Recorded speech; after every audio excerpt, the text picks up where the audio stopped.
Assalamualaikum warahmatullahi wabarakatuh. Bismillahirrahmanirrahim. Ashhadu an la ilaha illallah wa ashhadu anna Muhammadur Rasulullah. Allahumma salli ala sayyidina Muhammad wa ala ali sayyidina Muhammad. Rabbis rahli sadri wa yassir li amri wahlul 'uqdatam min lisani yafqahu qawli. Amin. Bismillahirrahmanirrahim. Kali ini kami akan membacakan surat Al-Ahzab ayat 56. Bismillahirrahmanirrahim. Inna Allaha wa malaikatahu yusalluna 'alan nabi ya ayyuhalladzina amanu sallu 'alaihi wa sallimu taslima. Artinya, sesungguhnya Allah dan malaikat-malaikatnya bersolawat untuk Nabi. Hai orang-orang yang beriman, bersalawatlah kamu untuk Nabi dan ucapkan salam penghormatan kepadanya. Jadi arti syariatnya, sesungguhnya Allah memuji Rasul Muhammad sallallahu alaihi wasallam di hadapan para malaikatnya, dan para malaikatnya berdoa untuknya. Wahai orang-orang yang beriman kepada Allah dan melaksanakan apa yang disyariatkannya untuk hamba-hambanya, bersalawatlah atas Rasul dan berikan salam penghormatan kepadanya. Ini makna umumnya demikian. Mari kita coba mengkaji makna hakikatnya, makna yang tersembunyi, makna mutasyabbihatnya. Bismillahirrahmanirrahim. Innallaha, sesungguhnya Allah, wa malaikatahu, dan para malaikatnya Allah, yusalluna 'alan nabi, bersalawat kepada Nabi. Ya ayyuhalladzina amanu, wahai orang-orang yang beriman, sallu 'alaihi wa sallimu taslima, berselawatlah kamu untuk Nabi dan ucapkanlah salam penghormatan kepadanya. Bismillahirrahmanirrahim. Innallaha, sesungguhnya hayatullah, sesungguhnya uripe Allah, sesungguhnya hidupnya Allah yang meliputi seluruh para malaikatnya Allah. Jadi hidup yang ada pada seluruh malaikatnya Allah itu ya hidupnya Allah. Yang menghidupi para malaikat itu pun juga Allah.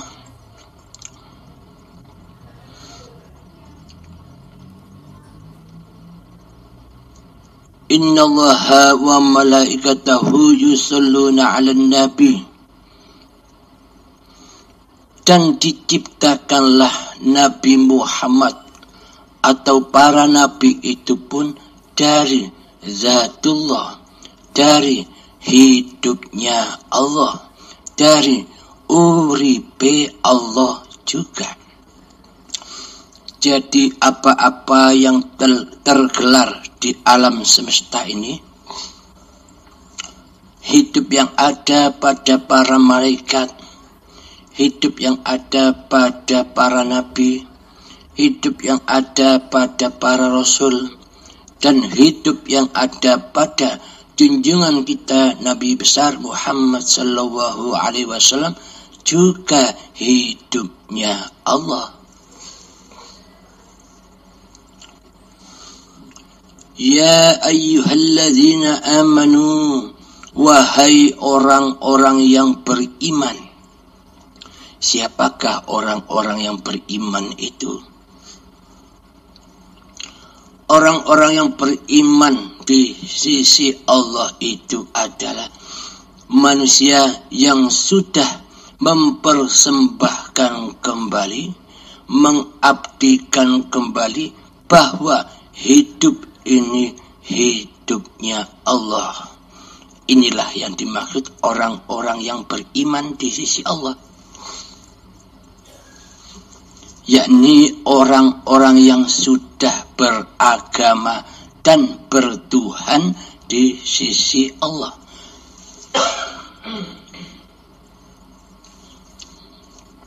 Lalu siapa pula yang dimaksud ya ayyuhalladzina amanu ini di sisi Allah? Wahai orang-orang yang beriman di sisi Allah. Yang dimaksud orang-orang beriman di sisi Allah itu adalah di hatinya sudah tidak merasa wujud diri manusianya. Di hatinya sudah tidak merasa hidup diri manusianya. Di hatinya sudah tak merasa berkuasa diri manusianya. Di hatinya yang sudah tak merasa punya kehendak, daya, upaya dan ikhtiar apapun di hatinya.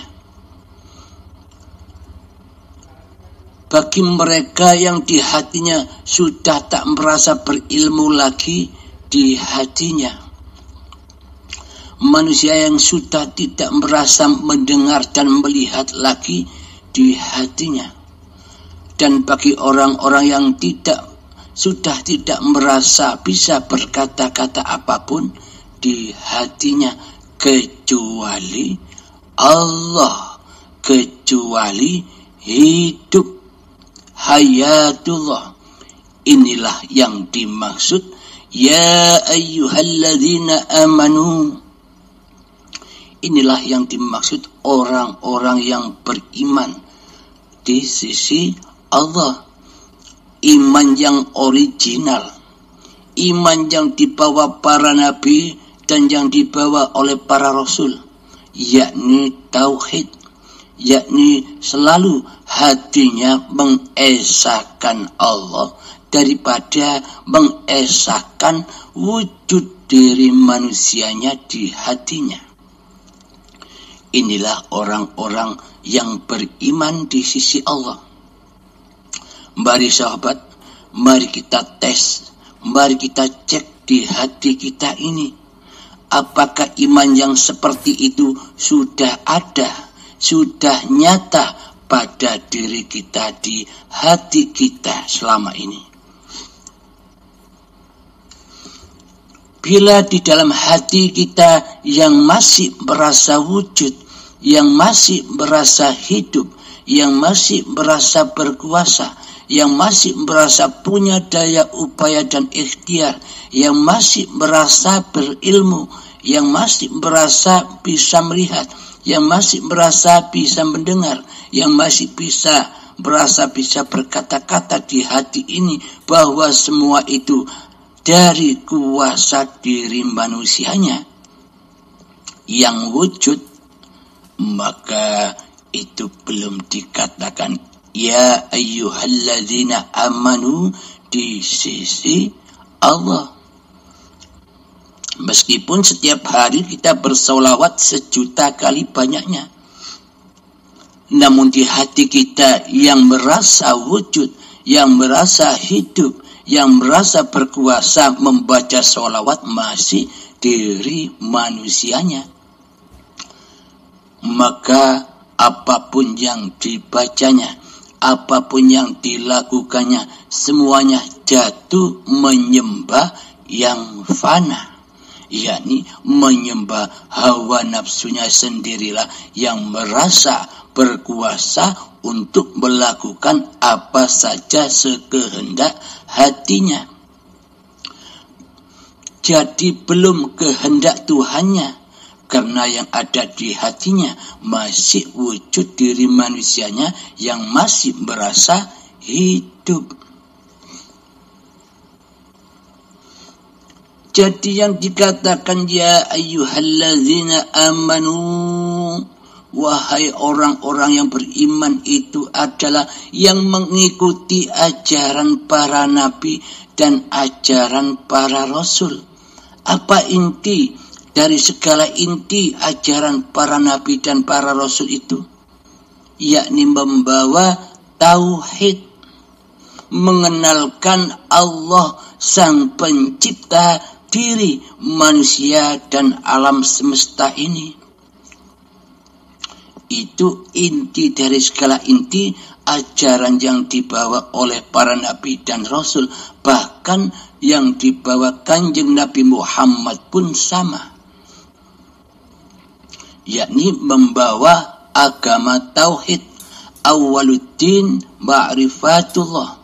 Awal sebuah agama itu adalah mengenal Allah. Mana mungkin kita dikatakan beragama, mana mungkin kita dikatakan bertuhan, sedangkan di hati kita belum ada Tuhan, belum ada wujud selain wujud diri manusia kita saja. Berarti selama ini yang dipertuhankan, yang diberhalakan, yang menjadi tauhid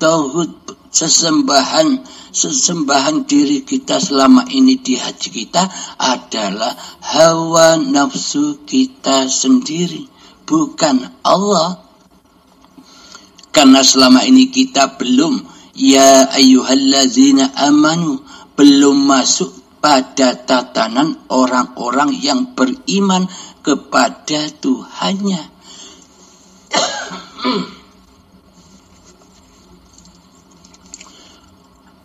Bagi ya ayyuhalladzina amanu, bagi orang-orang yang beriman itu adalah manusia yang mengikuti aturan-aturan para nabinya dan para rasulnya, yakni hati mentauhidkan Allah, mengadakan Allah, mewujudkan Allah daripada mengadakan dan mewujudkan diri manusianya sendiri di hatinya. Apakah ini yang disebut bertauhid? Apakah ini yang disebut orang-orang yang beriman? Bila di hati kita yang ada masih wujud Abdul Halimnya, wujud nama manusia kita, wujud hidup manusia kita, sementara Allah kita tiadakan di hati kita, sementara Allah kita goibkan di hati kita, sementara Allah kita matikan, tidak kita hidupkan di hati kita selama ini. Apakah itu yang dinamakan sudah beragama dan bertuhan? Kan masih belum beragama dan belum bertuhan. Sementara di hati kita masih kita wujudkan hawa nafsu kita di hati kita daripada Tuhan pencipta diri kita di hati kita. Jadi yang tergolong pada ya ayyuhalladzina amanu, wahai orang-orang yang beriman, sallu alaihi wa sallimu taslima, bersalawatlah kamu untuk Nabi dan ucapkanlah salam penghormatan kepadanya. Jadi yang dimaksud sallu, bersalawatlah kalian semua, Jadi ikutilah para nabi dan ikutilah para rasul yang di hatinya selalu mentauhidkan Allah, selalu mewujudkan Allah, selalu menghidupkan Allah, selalu mendaya upayakan dan berikhtiarnya Allah di dalamnya. Jangan kita akui sifat-sifatnya Allah menjadi sifat diri manusia kita. Itulah yang dimaksud sallu alaihi wasallimu taslima. Jadi untuk menghormati Kanjeng Nabi Muhammad itu ikutlah tauhidnya. Bila kita sudah mengikuti tauhidnya, hati Kanjeng Nabi Muhammad tidak merasa hidup diri Muhammadnya kecuali hayatullah, maka apapun syariat yang dikerjakan pasti menjadi amal yang soleh. Bila hati kita tergolong orang-orang yang mukmin, orang-orang yang beriman kepada Allah, yakni hati tidak mensekutukan Allah dengan wujudnya Allah, dengan wujud diri manusia kita sendiri. Hati tidak mensekutukan hidupnya Allah dengan hidup manusia kita sendiri di hati kita. Itulah tanda-tanda orang-orang yang beriman di sisi Allah. Hati selalu nyata bahwa hidup ini Allah. Inilah hati orang-orang mukmin, orang-orang yang beriman di sisi Allah. Alhamdulillahirabbil alamin.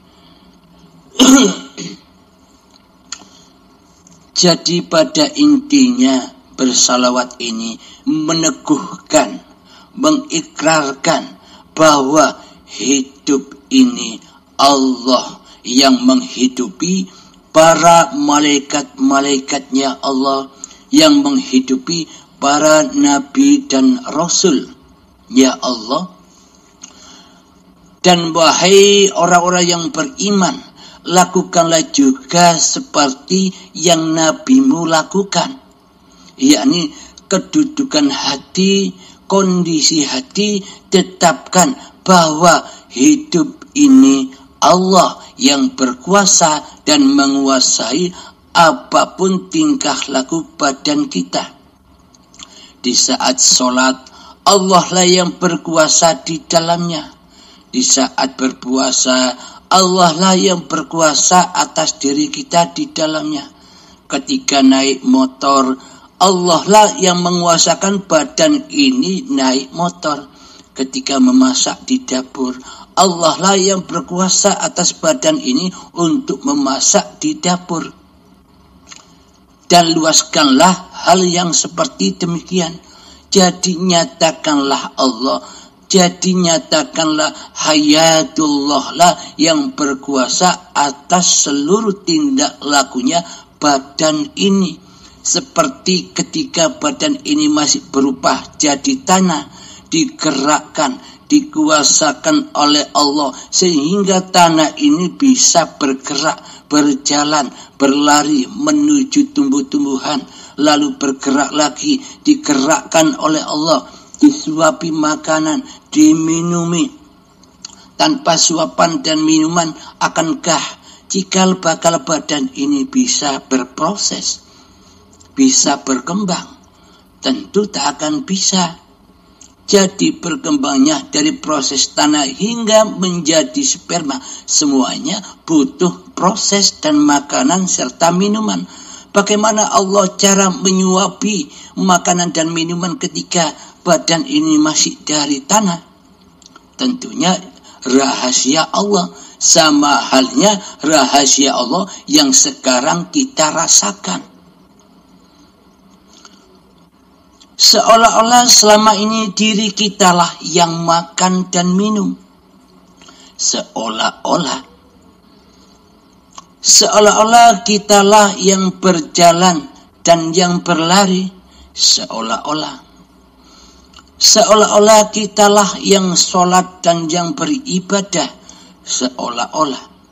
Tapi sesungguhnya rahasia di balik itu semua, tanpa adanya hayatullah, apakah ada af'al atas badan-badan ini? Jika tanpa Allah, apakah ada sesebutan makan dan minum? Jika tanpa Allah, apakah kita bisa makan dan minum sendiri tanpa hidup? Tanpa hidup, makanan dan minuman tak bakal bisa masuk ke dalam perut kita. Tanpa adanya Allah. Jadi yang memasukkan makanan, yang menyuapi minuman dan makanan, tentunya Allah lah yang maha akbar. Tentunya Allah lah yang maha pemelihara. Tentulah Allah lah yang maha menjaga apa yang diciptakannya. Jadi ketika makanan dan minuman disuapkan oleh hidup kepada badan ini, jadi artinya bukan Allah butuh makan. Jadi artinya bukan Allah butuh minum. Ini bagi pengertian manusia yang gagal paham. Kalau hidup itu Allah, ya makan berarti Allah. Kalau hidup ini Allah, berarti ya minum itu Allah. Ini pengertian manusia yang gagal paham, yang baru paham tentang ketuhanan. Jadi sebenarnya yang makan dan minum itu ya badan-badan manusianya. Karena badan-badan manusia itu tanpa makan dan minum tidak akan berproses, tidak akan bisa hidup. Dengan hidupnya Allah lah yang menghidupi manusia. Allah menyuapkan makanan dan minuman. Allah pula yang memasukkan makanan dan minuman kepada perutnya sampai kepada pencernaannya. Tanpa adanya hidup, tanpa adanya Allah, mana mungkin bisa makanan dan minuman itu masuk ke dalam perut kita. Dengan adanya hiduplah, dengan adanya sang pencipta badan inilah, maka makanan dan minuman itu masuk ke dalam pencernaan kita. Allah pula yang memilah-milah, Allah pula yang memilah-milah syaripati makanan dan minuman itu sehingga menjadi darah, sehingga menjadi daging, sehingga menjadi energi kekuatan, sehingga menjadi vitamin dan kotoran. Siapa yang memelihara, yang mengatur di dalam tubuh kita? Apakah kita sendiri? Inilah bukti bahwa hidup dan badan ini bukan milik kita. Kita jangan mengaku-aku di dalam hati kita bahwa ini hidupku, bahwa badan ini badanku. Jika kita mengaku-ngaku bahwa ini hidupku, ini badanku, inilah manusia-manusia yang di luar iman kepada Allah, yang mengimani bahwa dirinya lah yang menjadi Tuhan, yang menjadi pengatur badan-badannya, sok mengatur, sok jadi Tuhan. Seperti yang kita alami selama ini sebelum kita mengenal Allah.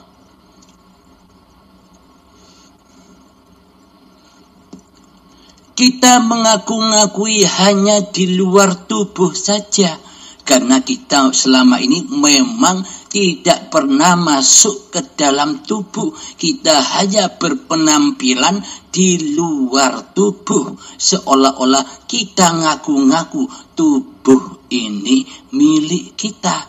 Karena itulah hati kita gelap gulita dan keras melebihi kerasnya batu dan menjadi bahan bakarnya api neraka. Kapan? Ya saat ini juga. Kita sibuk berziarah ke makam-makam para wali, sedang kuburan kita yang ada di dalam diri tidak kita perhatikan. Cobalah masuk ke dalam dirimu, bacalah dirimu, Iqra kitabak, bacalah kitab-kitabmu. Iqra, bacalah, bismi rabbikal ladzi khalaq, dengan nama Tuhanmu yang menciptakan dirimu. Jadi dengan apa kita membaca diri? Bukan dengan diri kita sendiri. Akan tetapi bacalah dirimu dengan nama Tuhanmu yang menciptakan dirimu. Jadi memandang masuk ke dalam diri itu dengan penciptanya, bukan masuk sendirian. Bila kita merasa masuk, yang bisa masuk ke dalam diri, kita tak bakal bisa masuk tanpa Allah.